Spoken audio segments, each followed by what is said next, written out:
लीजिए सुनिए मुंशी प्रेमचंद की लिखी कहानी प्रतिज्ञा, मेरी यानी समीर गोस्वामी की आवाज में। मुंशी प्रेमचंद ने प्रतिज्ञा नाम से एक उपन्यास भी लिखा है, लेकिन ये एक कहानी है जो हिंदी पत्रिका श्री शारदा में मार्च 1920 में प्रकाशित हुई थी। देश में घोर अकाल पड़ा हुआ था।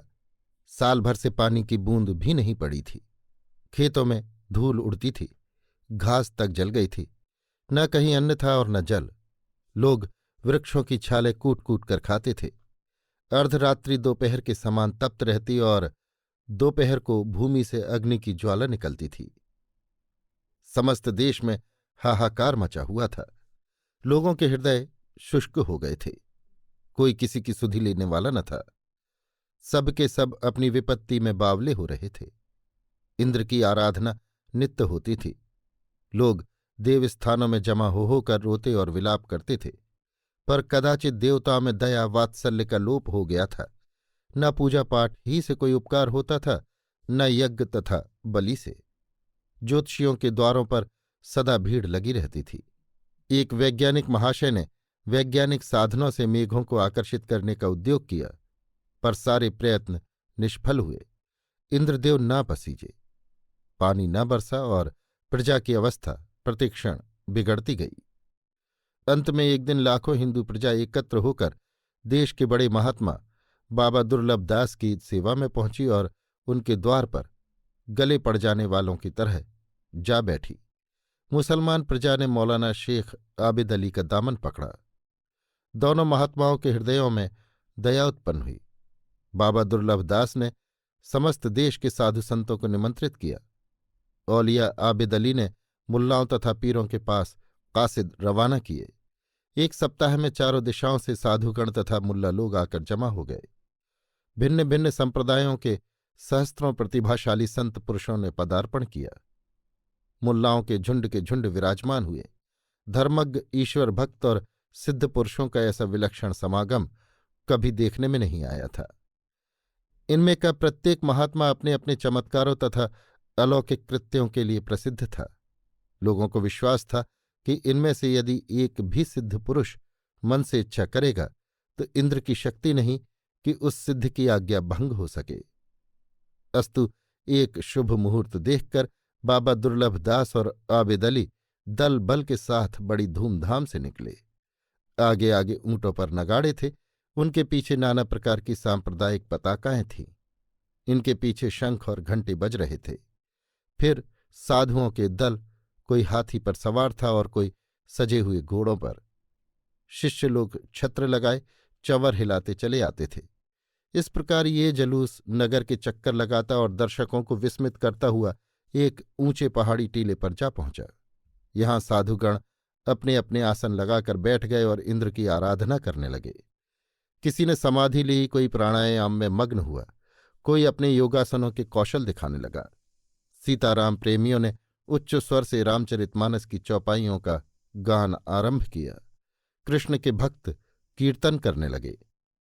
पूरे 3 घंटों तक ये महानुभाव अपने अपने जप तप में दत्तचित्त रहे। लाखों मनुष्य नीचे खड़े खड़े इस दृश्य को कौतूहल से देख रहे थे और बारंबार आकाश की ओर ताक रहे थे कि मेघ उठ रहे हैं कि नहीं। जब मध्याह्न हो गया, सूर्यदेव सिर पर पहुंचे। उनकी प्रखर किरणें लंबवत हुईं। तब साधुगण व्याकुल होकर वहां से उठ खड़े हुए। प्रजा हताश हो गई। बाबा दुर्लभदास ने अंत में उन्हें सांत्वना देते हुए कहा, सज्जनों, तुम्हारे देश में इस दुर्दिन का आना तुम्हारे राजा के अन्याय और दुराचार का फल है। जब तक वे स्वयं अनुष्ठान न करेंगे तब तक ईश्वर के कोप का निवारण न होगा। तुम लोग उन्हीं के चरणों पर गिरो, उन्हीं के द्वारा तुम्हारा उद्धार होगा। राजा पृथ्वीपाल सिंह एक दुष्चरित्र मनुष्य थे। अपने भोग विलास के सिवा और कोई काम न था। महीनों रनिवास से बाहर न निकलते थे। नृत्य गान और आमोद प्रमोद की सदा अधिकता रहा करती थी। सारे देश के भाण भड़वे, लुच्चे और लफंगे उनके सहवासी थे। नित्य कई तरह की शराबें मंगाई जाती थीं। नित्य नूतन पुष्टिकारक भोजन बनाए जाते थे। उन्हें कविता से प्रेम था, परंतु केवल उसी कविता से जिससे विषय वासनाओं को उत्तेजना मिलती है। वे स्वयं दादरे और ठुमरियां रचते थे और बहुधा नशे में मस्त होकर वेश्याओं के साथ नाचने लगते थे। उन्हें अभी तक इस घोर दुर्भिक्ष की खबर न थी। उनके मंत्रीगण भी स्वार्थ सेवी थे। देश की वास्तविक दशा को उनसे छिपाए रखने में वे अपना उपकार समझते थे। देश में चाहे कोई विपत्ति पड़े, परंतु राज्य दरबार के लिए रुपए कहीं न कहीं से निकल ही आते थे। प्रजा की ये मजाल कहाँ थी कि राज्य व्यवहार में वो कुछ हस्तक्षेप कर सके। वो राजा से उदासीन हो रही थी। जो विपत्ति आ पड़ी थी उसे वो झेलती थी, पर राजा की विलास शांति को भंग करने का दुस्साहस न कर सकती थी। किंतु जब महात्मा दुर्लभदास ने स्पष्ट कर कह दिया कि उनके संकट का निवारण राजा के सिवा और किसी से न होगा, तब लोग विवश होकर राजभवन के सामने मैदान में जमा हो गए और जान पर खेलकर उच्च स्वर से दोहाई मचाने लगे। द्वारपालों तथा सैनिकों ने उन्हें वहां से बलात् हटाना चाहा, डांटा, मारने की धमकी दी, पर इस समय लोग प्राण समर्पण करने पर उद्यत थे। वे किसी भांति वहां से न टले। उनका आर्तनाद प्रतिक्षण बढ़ता जाता था, यहां तक कि राजा के प्रमोदोल्लास में विघ्न हो गया।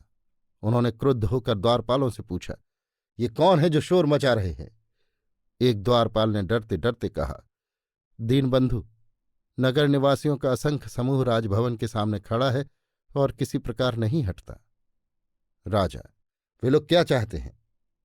एक मंत्री ने उत्तर दिया, धर्मावतार, कुछ मालूम नहीं कि उनकी क्या इच्छा है। वे कहते हैं कि वे महाराज के दर्शन करेंगे। राजा, आज उन्हें मेरे दर्शन का शौक क्यों हुआ है? मंत्री, दीनानाथ, मैंने बहुत समझाया, किंतु वे कहते हैं कि दर्शन किए बिना वे कदापि वापस न जाएंगे। राजा, तो उन्हें गोली मारकर भगा दो। उन्हें ज्ञात होना चाहिए कि मैं उनका राजा हूं। मेरे राजा वे नहीं, वे मेरे आज्ञाकारी हैं, मैं उनका आज्ञाकारी नहीं हूं। मंत्री, पृथ्वीनाथ, मैं सब कुछ करके हार गया। मुझे ऐसा प्रतीत होता है कि यदि गोली भी चलाई जाएगी तो वे द्वार से न हटेंगे, चाहे भले ही मर जाएं। राजा ने कुछ सोचकर कहा, तो अवश्य उन पर संकट है। लाओ, तामजान हाजिर करो। एक क्षण में तामजान लाया गया। राजा साहब एक पग भी पैरों से न चल सकते थे। उनके पैर केवल अंगों की पूर्ति के निमित्त थे। तामजान पर बैठकर वे जनता के सम्मुख आकर उपस्थित हुए। उनके देखते ही असंख्य कंठों से जय जय की ध्वनि निकल पड़ी। यद्यपि समस्त प्रजा राजा से असंतुष्ट थी, पर उसके इस प्रजा वात्सल्य को देखकर मुग्ध हो गई, और फिर वो इस समय राजा से वर मांगने आई थी। अतएव ये अवसर उदासीन होने का न था, परंतु उनके विवल होने का मुख्य कारण ये था कि राजा के दर्शन पाते ही जनता में राजभक्ति की लहर सी दौड़ गई, जिसने असंतोष और अश्रद्धा को तृण के समान बहा दिया। जय जय की ध्वनि शांत हुई। तदनंतर लोगों ने विनय की, महाराज, हम लोग घोर संकट में पड़े हुए हैं। आप हमारे धर्मपिता हैं। यदि आप हमें न बचाएंगे तो हम सब अन्न जल के बिना तड़प तड़प कर मर जाएंगे। राजा ने आश्चर्य से पूछा, तुम्हारे ऊपर कौन सा संकट है? प्रजा, दीनानाथ, साल भर से एक बूंद जल नहीं बरसा। सारे देश में हाहाकार मचा हुआ है। तालाबों में पानी नहीं है, कुएं सूख गए हैं, यहां तक कि नदियों की धाराएं बंद हो गई हैं। आप हमारे स्वामी हैं, आप ही की कृपा दृष्टि होने पर हमारा कल्याण हो सकता है। राजा, मुझे तो ये समाचार आज ज्ञात हुआ। क्या वास्तव में वर्षा नहीं हुई? प्रजागण, दीनानाथ, आप स्वयं चलकर हमारी दशा देख लें। अन्न जल के बिना हमारी दशा बहुत बुरी हो रही है। राजा, क्या तुम लोगों ने देवताओं की पूजा नहीं की और यज्ञ नहीं किए? प्रजा, पृथ्वीनाथ, हम सब कुछ करके हार गए। राजा, तो महात्मा और सिद्ध पुरुषों की शरण क्यों नहीं गए?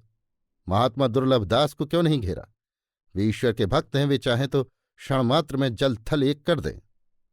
प्रजा, धर्मराज, महात्मा दुर्लभदास ने बहुत जप तप किया, सहस्त्रों सिद्ध पुरुषों को एकत्रित किया, पर किसी से कुछ न हो सका। राजा, सच? प्रजा, धर्मावतार, बिल्कुल सच है। राजा, मैंने तो उनके अलौकिक चमत्कारों की बड़ी बड़ी कथाएं सुनी हैं। प्रजागण, दीनबंधु, उन्होंने तो यही कहा है कि तुम लोग अपने स्वामी की शरण में जाओ, वे ही तुम्हारा उपकार कर सकते हैं। राजा ने हंसकर कहा, जब ऐसे सिद्धगण कुछ नहीं कर सके तो मैं किस गिनती में हूं। प्रजागण, धर्मावतार, आप इस देश के पति हैं, आप में ईश्वर का वास है। आप यदि हमारी प्रार्थना को ईश्वर तक पहुंचा दें तो हमें विश्वास है कि हमारा संताप दूर हो जाएगा। राजा ने अनुकंपित होकर कहा, सज्जनों, मुझे ऐसी आशा नहीं है। आपके ऊपर विपत्ति पड़ी हुई है, इसका मुझे अत्यंत दुख है। जो राजा अपने भोग विलास में इतना लिप्त हो कि उसे अपनी प्रजा की दशा का तनिक भी ज्ञान न हो, जो सदैव मध्य में चूर पड़ा रहता हो, जो नित्य काम लिप्सा में मग्न रहता हो, उसके द्वारा तुम्हारा क्या उपकार हो सकता है। किंतु मैं तुम लोगों को निराश नहीं करना चाहता, तुम्हारी विपत्ति को अपनी कठोर हृदयता से बढ़ाना नहीं चाहता। मैं ईश्वर से कुछ विनय करने के लिए सर्वथा अयोग्य हूं। मुझे उनसे कुछ प्रार्थना करते हुए लज्जा आती है, पर मैं तुम लोगों के कल्याणार्थ निर्लज्ज बनकर उनके सम्मुख जाऊंगा। धीरज रखो। मध्याह्न काल था। सूर्य की प्रखर किरणें अग्नि के शरों के समान पृथ्वी पर गिर रही थीं और पृथ्वी पीड़ा तथा भय से कांप रही थी। झुलसती हुई रेती से भाप निकल रही थी, मानो ये अनाथ पृथ्वी की आह का धुआं था। ऐसे समय में राजा पृथ्वीपाल सिंह राजभवन से बाहर निकले। उनके शरीर पर एक पतली लंगोटी के सिवा और कोई वस्त्र या आभूषण न था। सुंदर केश मुड़े हुए थे और मुख पर कालिमा पुती हुई थी। उस कालिमा में उनके रक्तवर्ण नेत्र इस प्रकार चमक रहे थे मानो काली बनात पर लाल रेशम के फूल बने हों। उनका चेहरा उदास और मलिन था और आंखों में आंसू बह रहे थे। इस भांति नंगे सिर, नंगे पैर, ग्लानि, नैराश्य तथा लज्जा की मूर्ति बने हुए वे आकर राजभवन के सामने जलती हुई भूमि पर खड़े हो गए। मंत्रियों तथा अन्य अधिकारियों ने राजा को रोकने की बहुत चेष्टा की, पर उन्होंने कुछ दृढ़ प्रतिज्ञा की थी, वे उससे विचलित न हुए। नगर निवासियों ने वृत्तांत सुना, वे दौड़ते हुए उस स्थान पर आकर जमा हो गए। ऐसा कोई हृदय न था जो राजा की ऐसी नैराश्यपूर्ण दृढ़ता पर द्रवित न हो गया हो। लोगों ने बहुत दीनता से कहा, स्वामी, आप इस कालिमा को धो डालिए, इससे हमारे हृदयों पर चोट लगती है। राजा ने सुदृढ़ भाव से उत्तर दिया, भाइयों, ये कालिमा अब ईश्वर की कृपा और दया के जल से धुलेगी, अन्यथा नहीं। 1 घंटा बीत गया। राजा का मुखमंडल काले तवे के सदृश तप रहा था। उनकी आंखों से अग्नि की चिंगारियां निकलने लगी। चोटी का पसीना एड़ी तक जा रहा था। उनका पदस्थल भीग गया। मस्तक गर्म पानी के सदृश खौल रहा था। प्रतिक्षण लोगों को भय होता था कि कहीं वे मूर्छित होकर न गिर पड़ें। लोग अत्यंत विनीत भाव से कह रहे थे, दीनबंधु, आप अपने सुकोमल शरीर को अब कष्ट न थे। हमें अन्न जल के बिना मर जाना स्वीकार है, पर आपकी ये दशा देखी नहीं जाती। किंतु राजा के मुखमंडल से अटल प्रतिज्ञा का दिव्य प्रकाश फैल रहा था। उनके कर्म तथा ज्ञान की समस्त इंद्रियां शून्य अवस्था में थीं। हाँ, शरीर का एक एक रोम स्पष्ट शब्दों में कह रहा था कि परम पिता, मेरी प्रजा दुखी है, उसे उबारिए। मैं पापी हूं, कुकर्मी हूं, दुराचारी हूं, दुर्व्यसनी हूं। मुझे आपसे कुछ प्रार्थना करने में भी लज्जा होती है, पर मेरे कुकर्मों का दंड मुझे मिलना चाहिए। मेरी प्रजा निरपराध है, उस पर दया कीजिए। मैं कठोर से कठोर यातना के लिए आपके सम्मुख सिर झुकाए खड़ा हूं। यदि आप मेरी प्रार्थना को स्वीकार न करेंगे तो मैं यहीं खड़े खड़े प्राण दे दूंगा, पर प्रजा को अपना मुंह न दिखाऊंगा। मैं आपका दास अनुदास हूं। आपसे अपना दुख कहने में कोई अपमान नहीं है, किंतु जो प्रजा मुझे अपना स्वामी समझती है, उसके सामने मैं कौन मुंह लेकर जाऊं। 2 घंटे बीत गए। सूर्य की किरणें और भी प्रचंड हुई। भूमि और भी अधिक तप्त हो गई। सारी प्रजा आकाश की ओर टकटकी लगाए देख रही थी, किंतु बादल का कहीं नाम न था। सारा नगर ये विलक्षण दृश्य देखने के लिए उमड़ा चला आता था। प्रत्येक हृदय राजा के प्रति श्रद्धा तथा भक्ति से परिपूर्ण हो रहा था। ऐसा राज्य अनुराग कभी देखने में न आया था। सहस्त्रों नेत्रों से अश्रुधारा बह रही थी। स्त्रियां व्याकुल होकर विलाप कर रही थीं।